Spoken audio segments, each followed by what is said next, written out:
If you keep looking at me like that in that nightgown, I don't know if I'll continue being a gentleman. Those were the words that changed everything for Victoria Adeyemi.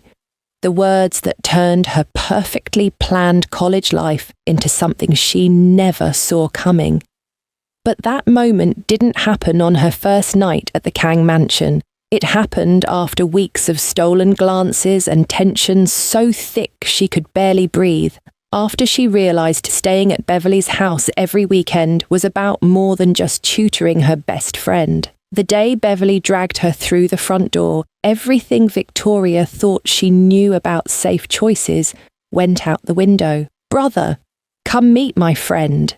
Beverly's voice echoed through the foyer as she pulled Victoria inside. Victoria clutched her backpack of textbooks, still processing that her beat-up Honda didn't belong in this driveway. "Beverly, maybe we should just study," Victoria whispered. "Nonsense! You need to meet him, and besides, he has to pay for pizza." A door opened upstairs, heavy footsteps, a voice speaking rapid Korean into a phone. Kang Ju-won appeared at the top of the staircase, 30 years old, expensive suit, dark eyes that catalogued everything in seconds. He walked down like someone who'd never been told no and never planned to start. He was still on his phone, speaking in a tone that made it clear whoever was on the other end was getting bad news. He walked right past them. "Brother!" Beverly called again. He stopped, ended his call, turned slowly. His eyes found Victoria. 3 seconds of assessment. "This is Victoria," Beverly said. "My friend from school." "The tutor," Ju-won said. "And friend," Victoria added, his eyebrow raised. "Both? People can be more than one thing, brother. She is my friend who agreed to tutor me." Something flickered in his eyes. He grunted and turned to leave. "Wait!" Beverly grabbed his arm. "You didn't even shake her hand. That's rude, and we need money to order pizza." He sighed, extended his hand to Victoria. "Welcome." His grip was firm, warm. He held on a second longer than necessary before letting go. "And what do you mean pizza? Dinner is almost ready." Victoria smiled. "It's for later, brother." He pulled out his wallet and handed Beverly several bills without counting. "That's too much," Beverly said, grinning. "Your luck, I guess." He walked away, phone already back to his ear. Victoria waited until he disappeared. "You two are close." Beverly smiled. "He's annoying and overprotective as hell, but yeah, he's all I have left, and I love him." They headed upstairs to Beverly's room. "Expensive but impersonal. Your brother seems intense," Victoria continued. "Most people say terrifying." Beverly sat on her bed. "I wouldn't say that." "Give it time, my dear Victoria." "Beverly, can I ask a personal question?" "Let me guess. You were wondering what he does for a living." I was being polite, but yes. The simple answer is that my father made some solid investments when he was young. Beverly's smile faded. "But what we really do is something not so legal. My dad built it. Ju-won inherited it when he died." The words hung heavy. "You're telling me your brother is a mobster?" "Yeah. A very powerful, very dangerous one." Beverly looked at her. "I'm sorry I didn't tell you sooner. Do you hate me?" "Of course not. But I do have one more question, though." Victoria said. "What's that?" "What's your Korean name?" she asked, laughing. "I'm never telling you. My name is Beverly." The two girls laughed. That night, Victoria couldn't sleep. Her brain wouldn't shut off. Chemistry formulas mixed with thoughts of dark eyes and dangerous hands belonging to her friend's older brother hunted her. She needed water. The hallway was dark. She made her way downstairs in her silk nightgown, the one that seemed innocent in her room but felt thin under the mansion's dim lights. She was halfway down the staircase when she heard it, something heavy hitting a wall, angry voices in Korean. She crept down and peered around the corner. Ju-won stood near the entrance. 2 men in dark suits faced him. One was bleeding from his nose. Ju-won's voice was cold, controlled, dangerous. He gave orders. The men nodded and left quickly. The door closed. Ju-won stood there, head tilted back, eyes closed. Then, without turning around, he spoke in English. "How long have you been standing there, Victoria?" Her breath caught. She hadn't made a sound. "I was getting water. The kitchen is that way." He pointed without looking. "Not here. I got lost." "No, you didn't." He turned. His eyes found hers. "You heard something and came to investigate. You're bleeding." He glanced at his knuckles, split and bruised. "It's nothing. Doesn't look like nothing." "Victoria, go back to bed." "What happened?" "Nothing you need to worry about. Good night." Victoria went back upstairs, but didn't sleep. Something had started that night. Something dangerous and inevitable. Over the next weeks, that something grew into an obsession neither of them could ignore. Victoria came back every weekend, sometimes twice a week when Beverly needed extra help. And every time she was there, she saw him, felt him watching her even when he pretended not to. Small moments that added up to something massive. One evening she needed air after hours of studying, found Ju-won on the back terrace, on a call. He ended it when he saw her. "We should stop meeting like this," he said. "I didn't know you were here." "You never do." He looked at her. "But you always find me anyways." The air between them felt charged, electric. He turned and left without another word, but she felt his absence like a physical thing. She decided to stay for dinner, just the 3 of them and Mrs. Sinclair. Under the table, Ju-won's leg pressed against hers, deliberate. She didn't move away, neither did he. The pressure stayed there through the entire meal. A secret conversation neither of them acknowledged out loud. Beverly noticed, raised an eyebrow at Victoria, but said nothing. Weeks later, she was used to it and got upset when Hana, Ju-won's ex, entered like she owned the place. Designer dress, perfect hair, a smile that didn't reach her eyes. "Sorry I'm late," she said, sitting next to Ju-won without invitation. Her eyes found Victoria. "Oh, who's this?" "Her name is Victoria," Beverly said firmly. She is my friend."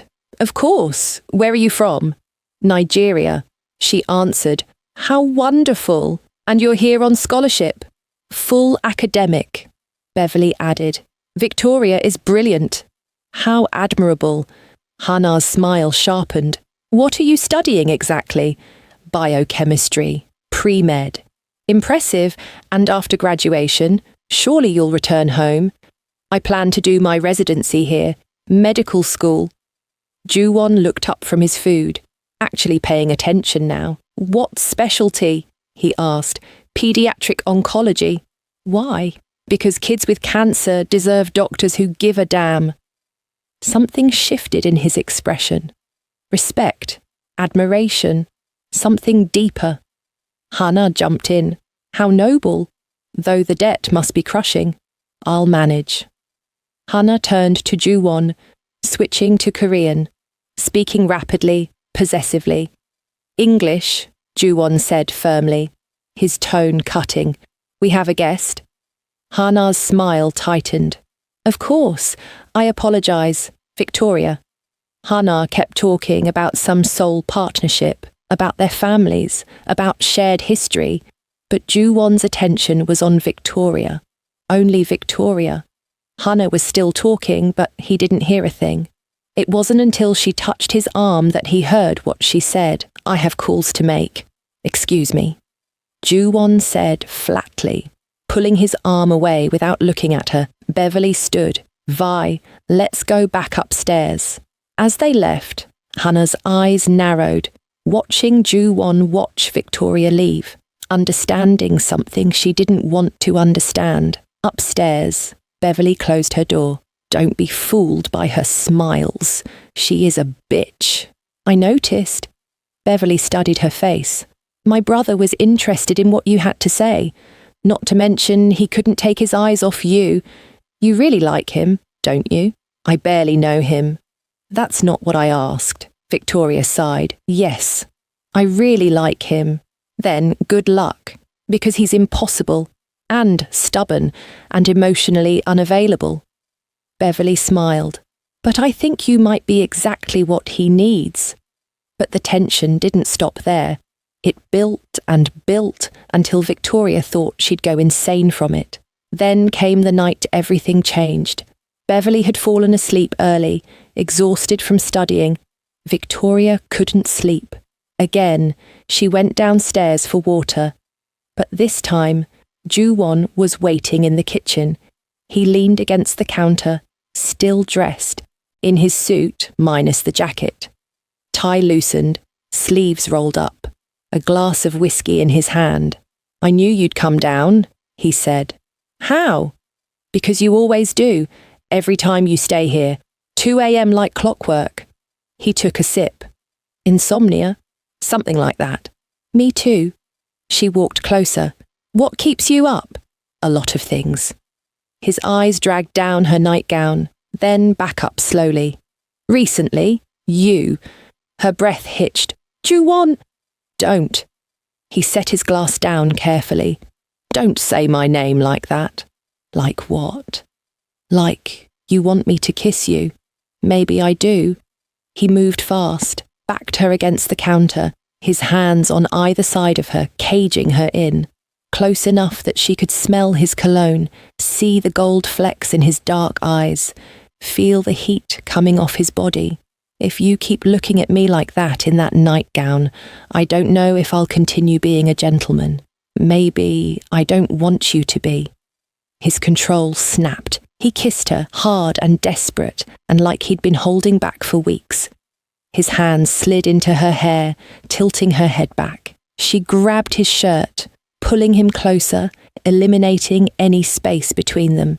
When they broke apart, both breathing hard, he pressed his forehead to hers. This is a bad idea, he whispered. I don't care. Beverly suspects already. She told me weeks ago. He pulled back slightly. She knows? She's your sister. She sees everything. And she's okay with this. She said, if you hurt me, she'll never forgive you. His lips curved, almost a smile, the first real one she'd seen from him. That sounds like her. So what now? Now, he said, his thumb tracing her bottom lip slowly, deliberately. We stop pretending this isn't happening. He kissed her again, slower this time, deeper, like he had all the time in the world and planned to use every second of it. And Victoria knew with absolute certainty that there was no going back. Whatever happened next, whatever danger came with loving a man like Kang Ju-won, she was in it, completely. Wait, before we continue, let me ask you something. Victoria just kissed a man she barely knows, not to mention 10 years older than her. A dangerous man, a man whose world includes blood on marble floors and secrets in the shadow. Would you have done the same? Or would you have run back upstairs and never looked back? If you're already hooked on Victoria and Ju-won's story, do me a favour. Hit that like button right now. It tells me you want more stories like this. Stories where the good girl doesn't play it safe. Where love is complicated, messy, and worth the risk. And if you haven't subscribed yet, what are you waiting for? This channel is where dangerous men meet fearless women and where happily ever after comes with a price. Now let's see what happens when Hana finds out. Because jealousy is about to make things very, very dangerous. The next morning, Victoria woke to Beverly, standing over her bed with crossed arms and a knowing smirk. So, Beverly said, want to tell me what happened? Or should I guess? Victoria's face went hot. How did you... I heard you go downstairs, waited for you to come back. You didn't. Not for an hour. Beverly sat on the edge of the bed. Was it good? Beverly? I'm taking that as a yes. She grinned. Finally. The sexual tension was killing me. You're okay with this? Vi, I told you weeks ago I knew. I'm fine with it. Beverly's expression turned serious. But he needs to hear it from me. She left the room. Victoria heard her knock on Ju-won's office door down the hall. We need to talk, now. Victoria crept to the doorway, listening. I know about you and Victoria, Beverly said, and I'm okay with it. She's my best friend and you're my brother, but if you hurt her, Ju-won, I swear I will never forgive you. She's not like the others. She matters. A pause. Then Ju-won's voice, quieter than usual. I know. Good. Then don't screw this up. Beverly came back out, saw Victoria listening, and laughed. Come on, let's get breakfast. Over the next 2 weeks, everything shifted. They were together. Actually, together. And it felt like breathing after holding her breath for months. Late nights in his office became their routine. He'd work while she studied, but every so often he'd look up and catch her watching him, pull her into his lap, kiss her until she forgot about organic chemistry entirely. Tell me about your father, she said one night out of the blue. His expression darkened. What do you want to know? What happened to him? The real story. He was quiet for a long moment. It's actually a short one. Someone wanted to send a message. They succeeded. Do you miss him? Every day. His hand found hers. He taught me everything. How to run the business. How to protect my loved ones. How to survive in this world. He looked at her. He would have liked you. How do you know? Because you're not afraid, and you don't judge. You just see people for who they are. He kissed her forehead. That's rare. Beverly caught them kissing in the hallway 3 days later. Just rolled her eyes. Get a room. Preferably one that's not in my line of sight. But their happiness didn't last. Hana showed up unannounced on a Saturday afternoon. Victoria and Beverly were in the living room watching a movie when she walked in like she still belonged there. I need to speak with Ju-won, she said, barely acknowledging them. Mrs. Sinclair appeared. He's in his office, Miss Jung. I'll let him know. I know where it is. Hana walked past her. Beverly and Victoria exchanged looks. Should we? Victoria started. No, let them talk. But Beverly's expression was worried. Upstairs, Hana didn't bother knocking. She walked into Ju-won's office and closed the door behind her. He looked up from his laptop. Hana, what are you doing here? I needed to see you. She moved closer. We need to talk about us. There is no us. There could be. We're good together, Ju-won. Our families. Let me stop you right there, Hana. You can't just throw away what we had. We didn't have anything. We tried. It didn't work. We've been over for months. Because of her. Hana's voice turned sharp. That girl, Beverly's friend. I saw the way you looked at her at dinner. The way you completely ignored me. Ju-won stood. That's none of your business. So it's true. You're with her. Yes. The word hung in the air. Final. Absolute. Hana's face crumpled. How could you? She's nobody. She's just some scholarship student who... Don't. His voice went cold. Dangerous. Don't talk about her like that. I've known you for years. Our families have history, and you're choosing her. I'm not choosing anyone. I'm telling you it's over. It's been over. And you need to accept that and move on. Hana's eyes filled with tears. But behind the tears was something else. Something harder. You're making a mistake. That's my choice to make. She turned and left without another word. Downstairs, she walked past Beverly and Victoria without looking at them. The front door slammed.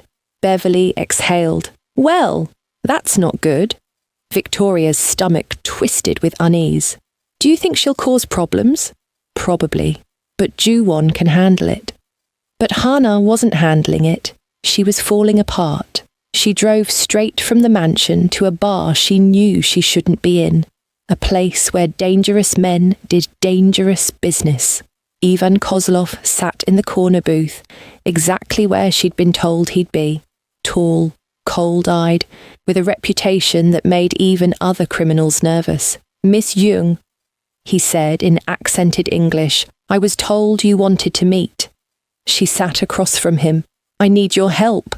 "With what?" Kang Ju-won. Ivan's eyebrow raised. "The Korean? What did he do to you?"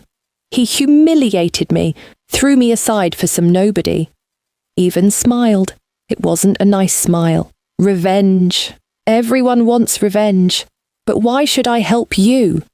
"Because you hate Kang Ju-won, even more than I do." Ivan laughed. "That's true, but he's a businessman, as am I. We have territorial disagreements." He leaned back, studying her. "What I want to know is what you bring to the table. Why should I risk my operation for your broken heart?" Hana swallowed. "I have information about his operation." "Do you?"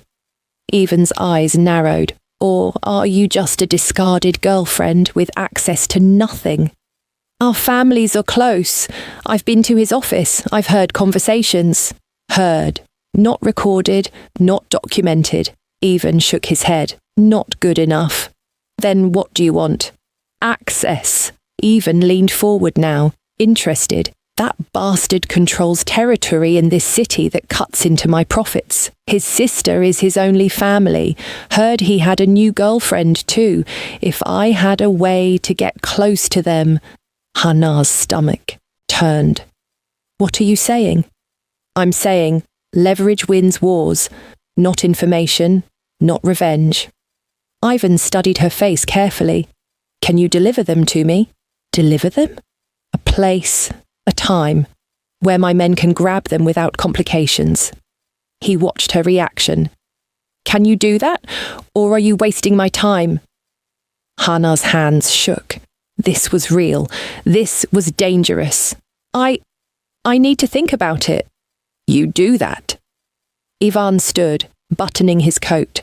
"And when you decide if you really want revenge, or if you just want to feel sorry for yourself, you call me. But don't take too long. Opportunities expire." He walked away, leaving Hana sitting alone with a choice she never thought she'd have to make. For 3 days, she barely slept, barely ate. The humiliation burned, the anger simmered. But every time she reached for her phone to call Ivan, something stopped her. A voice in her head asking if this was really who she wanted to be. By the third night, the anger won. She called him. "I can do it," she said. "Shopping trip. This Saturday. I'll text you the location." "Good." Ivan's voice was satisfied. "My men will be waiting." Hana hung up and stared at her phone. What was she doing? But the humiliation still burned. The image of Ju-won choosing Victoria still hurt. She would go through with it. Saturday morning, Hana showed up at the mansion with a smile. Practiced. Perfect. Beverly answered the door, immediately suspicious. "What do you want?" "I came to apologize. To both of you." Hana looked past her to where Victoria stood. "I was awful at dinner, and I was awful the other day. I let my feelings cloud my judgment. Hana, please, just let me make it up to you. Let me take you both shopping. My treat. We can go to that new boutique in Soho. Make a day of it." Beverly crossed her arms. "Why would we do that?" "Because I'm trying to be better. I'm trying to accept that Ju-won has moved on, and if he cares about Victoria, then I should at least try to be civil." Hana's smile looked genuine. "Please." Beverly's eyes narrowed. "You show up here after that scene in Ju-won's office and expect us to just go shopping with you like nothing happened. I know it sounds suspicious. It doesn't sound suspicious. It is suspicious." Victoria stepped forward. "I think we should go." Beverly turned to her. "Are you serious?" She's trying, Bev. We should give her a chance. Vi, this is a bad idea. It's just shopping. What's the worst that could happen? Beverly looked between them, clearly conflicted. Finally, she sighed. Fine. But if you try anything, Hana, if this is some kind of setup, you'll regret it. It's not. I promise. Hana pulled out her phone. Go get dressed. Beverly and Victoria climbed in Hana's car. Beverly, still suspicious, had her bodyguards driving behind them in an SUV, Victoria hopeful. Hana pulled away from the mansion and tried to make a conversation with them about school. The conversation flowed easier than expected. They talked about school, about plans for the future, about everything except Ju-won. Beverly started to relax slightly. Maybe you're not completely terrible. High praise, Hana said, smiling. They were 15 minutes from the designated mall, the one where Ivan's men were waiting. Hana's hands tightened on the steering wheel. Victoria laughed at something Beverly said, then turned to Hana. You know, I'm glad you're trying. I know it can't be easy. But Beverly deserves friends who actually care about her, not just her family connections. Agreed, Beverly said. Most people only want to be around me because of my brother, or because of what my family can do for them. That's awful, Victoria said sincerely. You're so much more than just his sister. You're smart, funny, and loyal. People should see that. Hana's chest tightened. They were being kind, genuine, real. And she was about to get them killed. The turn for the designated mall came up. Hana's hands shook. She could see Ivan's men in her mind, waiting in the parking garage, ready to grab them the second they got out of the car. She thought about Ju-won's face when he found out. The devastation, the rage, the knowledge that she'd done this. She thought about these two girls in her car, laughing, trusting her, Beverly, who'd never done anything to her, Victoria, whose only crime was being loved by someone Hana wanted. Hana! Beverly leaned forward. The mall's that way. You missed the turn. Hana's heart pounded. Her hands were sweating on the steering wheel. She kept driving straight. I know a better place, she said, her voice shaking slightly. Trust me. She drove them to a different mall across town, a safe mall, dropped them at the entrance. Actually, Hana said, barely able to look at them, I just remembered I have somewhere I need to be. Emergency? Rain check? Beverly frowned. You drove all the way here just to... I'm sorry, I have to go. She drove away before they could argue, made it 2 blocks before pulling over, her hands shaking so hard she could barely hold the steering wheel. She'd betrayed Ivan. He would come for her now. He wouldn't forgive this, but she couldn't do it. Couldn't let those girls die for her wounded pride. She took 3 deep breaths, then drove straight back to the mansion. Ju-won opened the door himself, surprise flickering across his face. Hana, what are you doing here? Where are Victoria and Beverly? They are safe. I need to talk to you, now. Private. It's important. He led her to his office, closed the door, turned to face her with guarded eyes. I did something terrible, she said, the words tumbling out. Even Kozlov, she gasped. I went to him. I asked him to help me hurt you. What did you do? He wanted leverage. Your sister, Victoria. Tears streamed down her face. He planned to kidnap them. Kill them, maybe. I was supposed to deliver them. Today. Shopping trip. His men were waiting. Before she could say more, Ju-won moved, fast. His hand shot out and wrapped around her throat, slamming her against the wall. Not choking, but firm, threatening, dangerous. But I couldn't do it. Hana choked out desperately. I drove them to a different mall. They're safe. I swear they're safe. Call your bodyguards. They are worth them. You almost got my sister killed. His voice was so cold it burned. His hand stayed firm on her throat. The only reason you're still breathing is because you changed your mind at the last second. I'm sorry, she gasped. I'm so sorry. I can help you take him down. I don't need your help. His eyes were dead. Empty. I already know everything about Ivan Kozlov. Hana's eyes widened in shock, even as she struggled to breathe. Did you really think I don't keep tabs on every rival in this city? His grip loosened slightly, just enough for her to gasp for air. I know more about Ivan than you could ever tell me. Then why haven't you... He released her throat. She collapsed against the wall, coughing and gasping, because he wasn't worth my time until now. Ju-won stepped back. You almost got Beverly killed. You put Victoria in danger. Those are lines you don't cross. Ju-won, please, get out. Go back to Korea or anywhere else and never show your face to me again. His eyes were ice. If I see you anywhere near my family, near Victoria, anywhere in this city, you won't get a second chance. Do you understand? Hana nodded, tears streaming down her face. Get out. She ran out. Ju-won stood alone in his office, rage coursing through him like fire. Ivan Kozlov had just made the biggest mistake of his life. He'd tried to take the two people Ju-won cared about most in this world. Victoria and Beverly arrived home an hour later, laughing about something that happened at the mall. Ju-won met them in the foyer, his expression calm, controlled. How was shopping? He asked. Weird, Beverly said. Hana bailed on us, dropped us off and left. Did she say why? Emergency, apparently. Beverly shrugged. Honestly, I'm just glad she didn't try anything.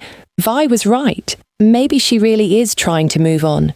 Ju-won's jaw tightened slightly. Maybe.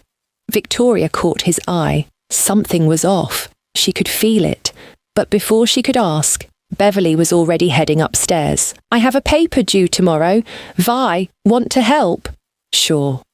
Ju-won watched them go, his mind already calculating. Ivan Kozlov had just declared war, and wars required swift, decisive action. He pulled out his phone, made a call. Double security on the house. No one gets in or out without my approval. And find out where Ivan is right now. I want a location within the hour. 50 minutes later, his phone rang. We found him in a bar. I will text you the address. He's there now with some of his men. Good. Get everyone ready. We leave in 10 minutes. Ju-won went to find Victoria and Beverly. They were in Beverly's room, textbooks spread across the bed. I have to go out, he said from the doorway. Business. Mrs. Sinclair will be here. Don't leave the house. Now? Victoria stood. It's almost dark. It can't wait. He looked at Beverly. Extra security tonight. Just a precaution. Beverly frowned. What's going on? Nothing you need to worry about. He kissed Victoria quickly. I'll be back soon. He left before either of them could ask more questions. Ju-won arrived at the bar 30 minutes later. His men were already in position, surrounding the building. Inside, Ivan Kozlov sat at a table, two of his men flanking him. He looked up when Ju-won entered, his expression cold. Kang Ju-won. What a surprise. We need to talk. Ju-won gestured, and his men moved forward, disarming Ivan's guards efficiently. No shots fired, no drama, just professional work. Ivan's eyes narrowed. What is this? This is me giving you a choice. Ju-won sat across from him. You tried to kidnap my sister and my girlfriend. That was a mistake. I don't know what you're talking about. Don't insult me. Hana already told me everything. The plan, the shopping trip. Ju-won leaned forward. You wanted leverage. You wanted to hurt me. I understand that. Business is business, but you crossed a line. Ivan smiled coldly. So what? You're going to kill me? Start a war with my father? No. I'm going to give you an opportunity to walk away. Walk away? Ivan laughed. Why would I do that? Because if you don't, I'll destroy you. Ju-won pulled out his phone, slid it across the table. Recognize him. Ivan looked at the screen. His face went white. The photo showed Ivan with a man, young, handsome, their body language intimate, undeniable. Where did you get this? He works for me. Juwon's voice was flat, has for a while now. Everything you've told him, every secret you've shared, he's given to me. Your routes, your suppliers, your operations, your vulnerabilities, all of it. Ivan's hands shook with rage. You planted someone. Call it whatever you want. Juwon took his phone back. But now I have everything I need to destroy you. Photos, recordings, financial records, supplier contacts, everything. You bastard! Here's your choice. Juwon's voice went cold. Leave New York. Tonight. Leave my territory. And if I don't, speaking of your father, I could give him a call. Ivan froze. Yes, I know about him too. Very traditional man, old school Russian values, very strong opinions about men like you. Juwon stood. I'll send him these photos. I'll tell him everything about his son's secret life, about the boyfriend he's been hiding for 2 years, about the shame he's bringing to the family name. My father would kill you, disown you, both. Juwon's smile was sharp. I don't really care which. But I know you do. Ivan's face had gone from white to grey, and if that's not enough, Juwon continued, I'll send everything your boyfriend gave me to the FBI, to your rivals in Brighton Beach, to every organisation that would pay good money to know your weaknesses. By tomorrow morning, you'll have nothing. No territory, no business, no respect, no family, nothing. You can't. I can. The question is whether I will. Juwon moved toward the door, then stopped. Leave New York tonight. Disappear. And I'll keep your secrets. I'll let you rebuild somewhere else. But if I ever see you in my city again, if you ever come near my family again, everything goes public. Your father gets a phone call. The FBI gets a file. Your rivals get a roadmap to destroy you. Do you understand? Ivan's jaw clenched. You're giving me no choice. No. I'm allowing you to breathe. Juwon looked at him with dead eyes. You tried to take my family. This is mercy. Take it and go. Silence stretched between them. Heavy, final. Fine, Ivan said finally, his voice bitter. I'll leave. Good. Juwon walked to the door. He left Ivan sitting alone, defeated and broken. By the time Juwon got home, it was late evening. Victoria was in his office, supposedly studying, but really just worrying. She stood when he entered. Where were you? Handling something. He pulled her close, wrapped his arms around her, held her tighter than usual. Are you okay? I am now. He kissed the top of her head. Everything's fine. You're safe. Beverly's safe. That's all that matters. Juwon, what happened? He pulled back, looked at her face. There was a problem. It's handled. You don't need to worry about it. That's not an answer. His thumb traced her cheek. Some things I carry alone. That's part of who I am, part of this life. Can you accept that? Victoria studied his eyes, saw the exhaustion there, the weight he carried, the secrets he kept to protect the people he loved. As long as you come back to me, she said finally. He kissed her, soft and slow and full of promises. I love you, he said against her lips. I know I haven't said it before, but I do. And I'll do whatever it takes to keep you safe. I love you too, she smiled. Even when you're being mysterious and overprotective. Especially when I'm being mysterious and overprotective. They stayed like that for a long moment, just holding each other, safe. Over the next few days, life at the mansion slowly returned to normal. Juwon confirmed through his contacts that Ivan had left the country, gone back to Russia with his tail between his legs. The threat was over. The danger had passed. Victoria was studying in the living room. when Beverly flopped down next to her. "So," Beverly said, "how's it going with my brother?" Victoria smiled. "Good, really good. I can tell. He's different now, lighter." Beverly grinned. "Also, you two are disgusting. The constant eye contact, the touching. Get a room." Victoria laughed. "We try to be discreet. You fail, miserably." Beverly's expression softened. "But seriously, Vi, I'm glad it's you. You're good for him. He's good for me too. Just don't break his heart. I'll have to kill you, and I really don't want to do that. You're my best friend." "Noted." Ju-won walked in, saw them together, and smiled. Actually smiled. "What are you two plotting?" "Your demise," Beverly said cheerfully. "If either of you screws this up." "We won't," Ju-won and Victoria said at the same time. Beverly laughed. "See? You're already finishing each other's sentences. This is disgusting." She stood. "I'm going to my room before I witness something that scars me for life." She left. Ju-won sat next to Victoria, pulled her close. They sat together in comfortable silence.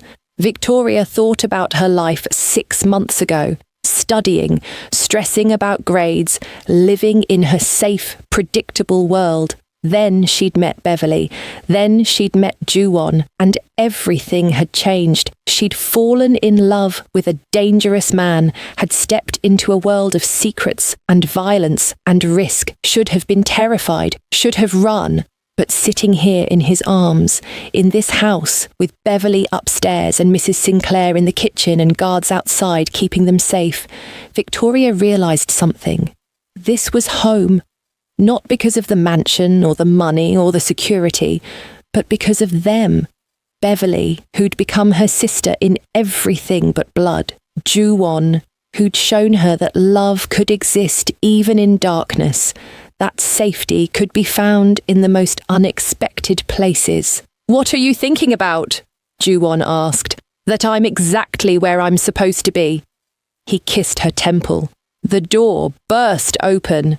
Beverly stood there with her phone up, taking a picture. "Perfect! You two look so happy," she grinned. "I'm keeping this forever." "Beverly!"